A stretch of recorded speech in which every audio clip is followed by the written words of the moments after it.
Welcome back. All right, this lesson covers notes 1.2, so it is Unit 1, Day 2 notes, and in this lesson we're going to be talking about literal equations and linear applications. Let's start by solving literal equations. If you remember what a literal equation is, it's an equation that contains two or more variables. Now, sometimes we might ask you to solve for one of those specific variables in the equation. Take, for example, when we look at two forms of the equation of a line. We have standard form and we have slope-intercept form. Well, standard form is ax plus by equals c. And then to change that into slope-intercept form, we ask you to solve for y. So when you're doing that, you're solving a literal equation. So these equations aren't any different per se, they just have different variables and operations in different orders. So it's all about isolating the variable and solving for it. So let's jump in there. They want us to solve for x in this first equation. Now, whenever I solve for a variable, I always like to highlight it. That way I know what I'm looking for. You can highlight it, you can circle it, you can box it, whatever. But the main goal is you have to get that term with the highlighted variable by itself, and then you isolate the variable. So to get that first term by itself, I have to undo subtraction by 5. So I'm going to add 5 to both sides. When I do, I'm left with x over a equals b plus 5. Now I'm going to highlight him again so I know that I'm still looking for him. So to undo division by a, I'm going to multiply both sides by a. Cancels it out on the left, and that leaves me with x equals b plus 5 times a. Now, I'm not completely done because this is still not simplified. I have to distribute the a to both terms inside the parentheses. So that gives me x equals a times b plus 5a. Okay, so we've solved for the variable.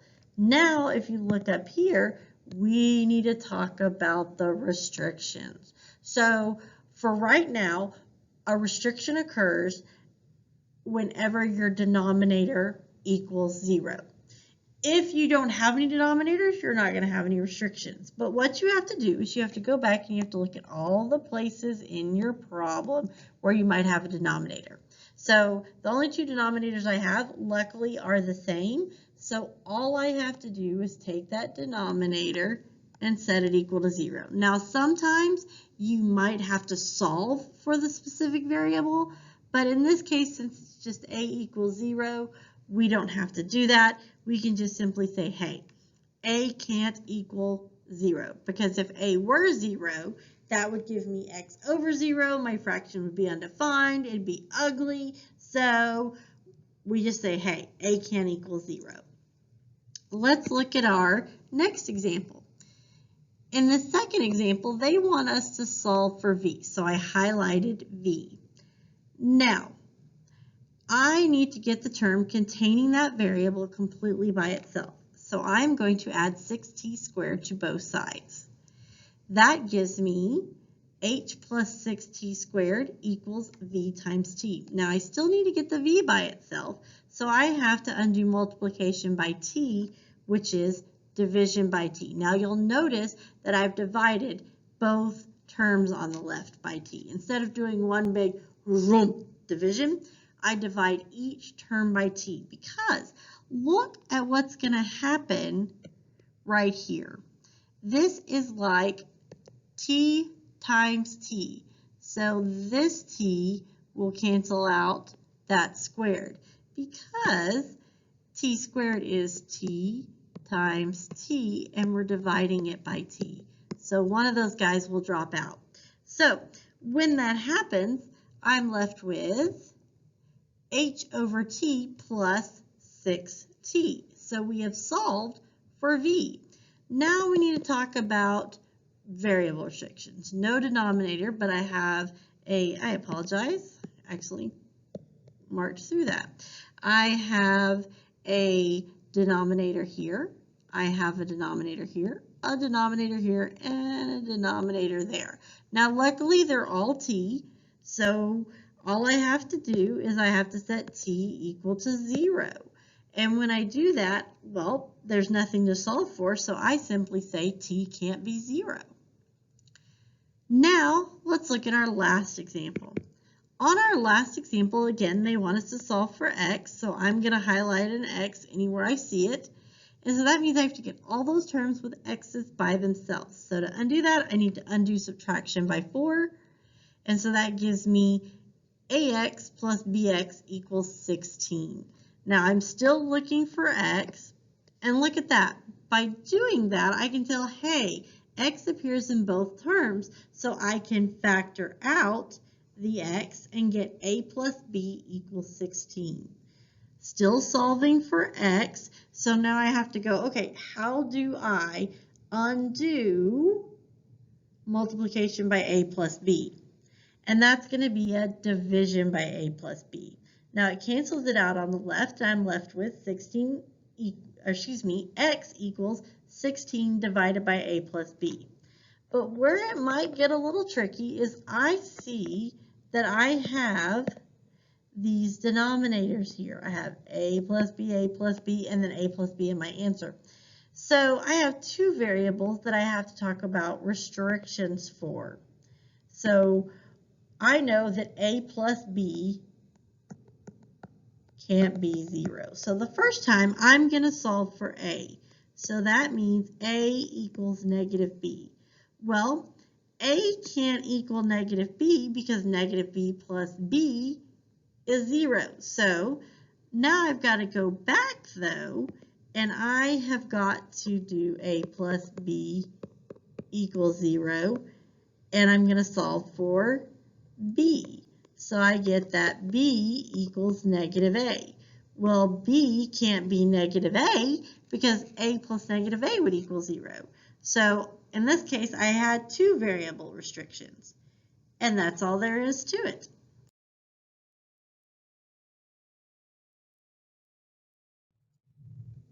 Let's look at a linear application. It says a dog kennel owner has 120 feet of fencing to enclose a rectangular dog run. She wants it to be 5 times as long as it is wide. Find the dimensions of the dog run. So whenever I'm looking at a word problem, I always want to draw a picture to help give me a visualization of what I'm trying to do here. So I look right here and see that I have a rectangular dog run. So my shape is a rectangle. They then tell me that I need it to be 5 times as long as the width. 5 times. Well, do I know the width? I don't, so that's why I gave it W. But how do I represent the length? Well, 5 times as long as it is wide. I don't know the width, but I can multiply the variable by 5 to get the length. Now, anytime you talk about the word fencing, okay, anytime you're putting a fence around a border or you're doing a border or whatever, that screams perimeter. Okay, so if you're putting something around the outside edges, that is perimeter. So I know perimeter of a rectangle is 2L plus 2W.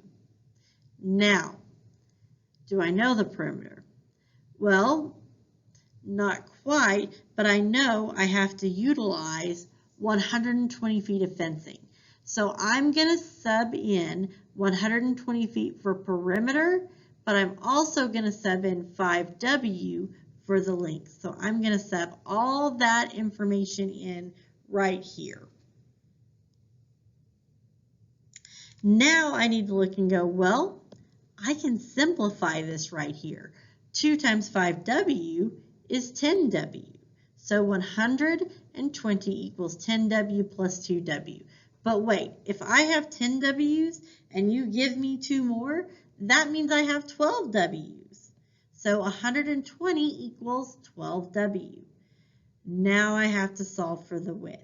So to undo multiplication by 12, I'm gonna divide by 12. And that gets me 10 equals the width. So the width is 10. Woohoo! Got it. So I've got the width is 10. But please take note that it wants us to find the dimensions, meaning plural. So I can't just stop at finding width. I've got to take the width and plug it back in to get the length. Well, luckily, I have this equation right there. Length equals 5 times the width, which is 10. So 5 times 10 is 50. So my dimensions are 10 feet by 50 feet.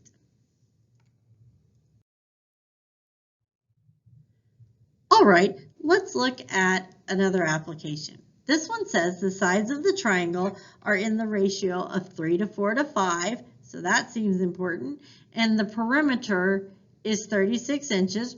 Okay, that's important too. And it wants us to find the lengths of the sides of the triangle. I'm not going to lie, this was like one of my favorite types of problems to do in geometry when we talked about ratios, was this kind of problem. And you're probably thinking, what a nerd, and you'd probably be right. But let's move on and see how we did. So it says right away that it says, well, this is a triangle. So I'm going to draw that first. Now, you're probably going to look at this and go, well, how did you know it was the right triangle? Well, remember back to geometry when the sides were in a ratio of 3 to 4 to 5? That's a Pythagorean triple. Oh my gosh. So that way I know it's a right triangle. And now let's think about that though. Okay, let's think about that. If I put 3, 4, 5, that adds to be 12. But it said my perimeter was 36. But think back to what we talked about when we've always studied ratios and perimeters.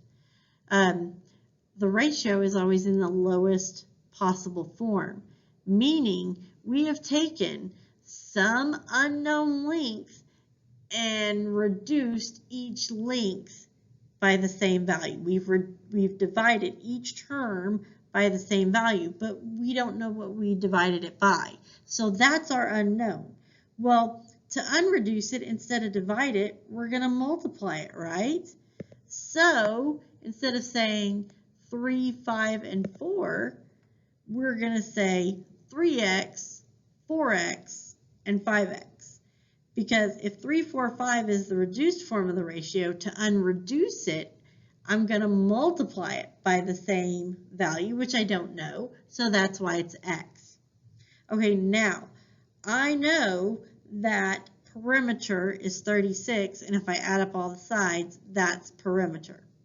So that gives me 12x equals 36, and that means that x is 3. Sweet. Now, it didn't ask me what did I reduce each side by. It said, what are the lengths of the sides? So take a moment and see if you can figure out what the new dimensions are.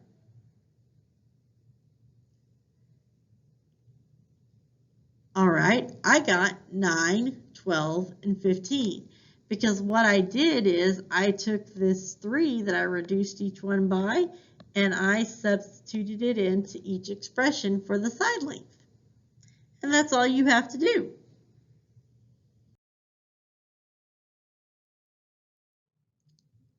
Let's look at another type of application problem. This one says find 4 consecutive odd integers with a sum of 144. So our first important thing right there is that they need to be 4 consecutive odd integers. And I'm going to really highlight odd because I don't want even integers, I want odd. Now, do I know what the first integer is?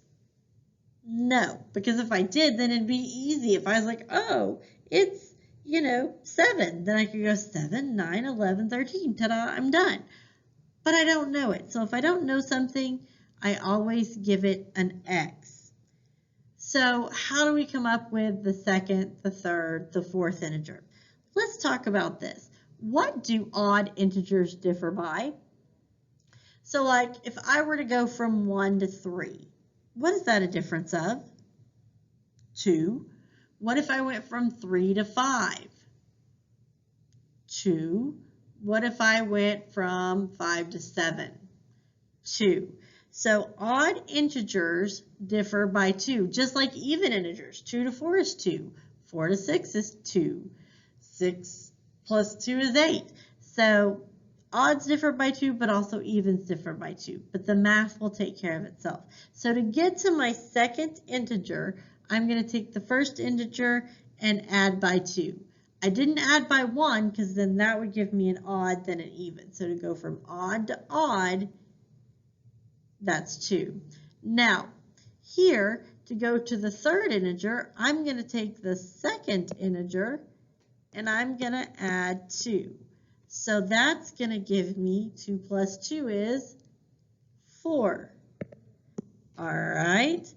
Now to go to my next integer, I'm going to add 2 to that, and that's going to give me x plus 6. So these are the expressions for my first, second, third, and fourth integer.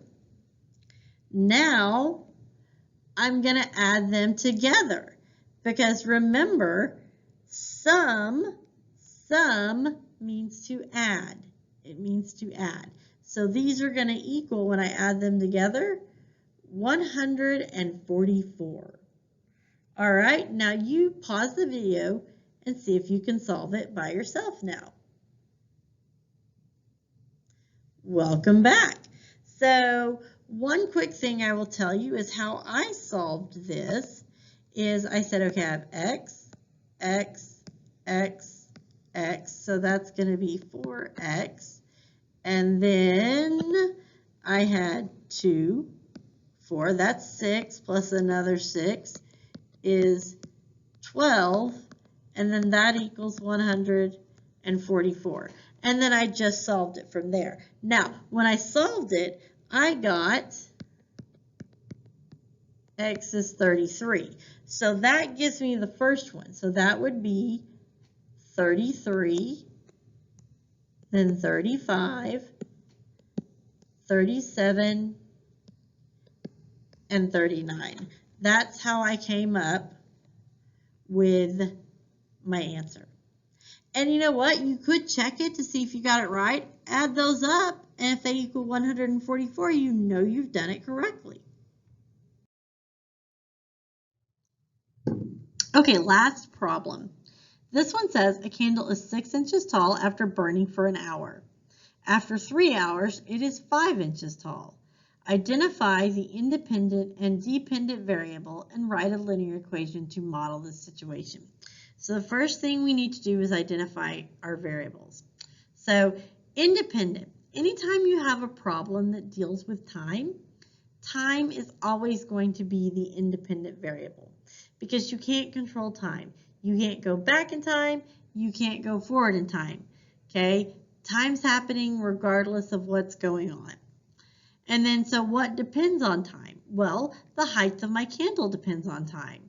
As time goes on, the more that candle is shrinking, okay? So that's our independent and dependent variable, okay? So because height depends on time, because dependent depends on independent. Height depends on time. Now let's talk about some data points. And this problem actually gives us 2 very good data points. It says after 1 hour, my candle is 6 inches tall. And then it says after 3 hours, my candle is 5 inches tall. So that's how I'm going to come up with my data points. I'm going to let T represent time and H represent height. So my data points are 1, 6, because at 1 hour, it's now 6 inches tall. And then at 3 hours, it's 5 inches tall. Okay, so just like we normally do, okay, just like we normally do when we're given 2 data points and we're asked to write the equation of a line, we've got to find the slope. That's always important. Now, you can put slope in terms of y2 minus y1 over x2 minus x1. All I did was substitute in h for the y's and t for the time. But if you don't like this, you can do y2 minus y1 over x2 minus x1. You're going to get the same equation. Just make sure that you say x equals time and y equals height. So you'll just define different variables. Okay, so I'm going to label T1H1 and T2H2. I'm then going to plug it into my equation for the slope. So 5 minus 6 divided by 3 minus 1. So I end up with negative 1 over 2. So my slope is at negative 1 over 2, which makes sense because as time increases, height decreases. So that's going to be a negative sloped line. Now we have to write the equation. Okay, so again, I subbed in h for y's, t for time, but it's still y minus y1 equals m times x minus x1. And you know what? I just kept things easy. I already had this labeled as T1H1. I use that. If you use the other data point instead, as long as you sub it in right, you're going to be fine. All right, so I did h minus 6 equals negative 1 time t minus 1. All right, so now I'm going to distribute that negative 1/2, and that gets me negative 1/2 t plus, because a negative times a negative is a positive, plus 1/2. Now I have to add 6, but I'm going to be adding 6 to 1/2. Ooh, before we add 6, let's change that into a common denominator. So 6 in terms of being over 2, 6 is equivalent to 12 over 2. So now I have h minus 12 divided by 2, or 12 halves, is equal to negative 1/2 t plus 1/2. Now I'm ready to add 12 over 2 to both sides, and that gets me h equals negative 1/2 t plus 13 over 2. So that is the equation that models this situation. Now, what if I asked you to make a prediction? What if I asked you, in how many hours will the candle be 4 inches tall? How many hours? Well, that means, okay, so I have 4 inches tall. That's the height of my candle. So I'm going to plug that in for h, and we're going to solve for t. Okay, now in terms of 4, I've got everything over 2. So what over 2 is equivalent to 4? 8.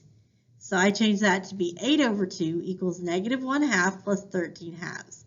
Okay, so now I've got to just solve for t. So I'm going to subtract 13 halves from both sides. So 8 minus 13 is negative 5. And now I have to undo multiplication by negative 1/2. So I'm going to multiply both sides by the reciprocal, negative 2 over 1, because check this out. This cancels with this, and that will cancel with that, leaving me with t. Okay, so I also look over here and I'm like, woohoo! 2 and 2 cancel, and then the negatives cancel, and that leaves me with 5 over 1, which is 5. So it will, in 5 hours, the candle will be 4 inches tall. All right, and that concludes it for literal equations and linear applications. You'll now return back to the assignment and you will complete worksheet 1.2. Have a good one, everybody.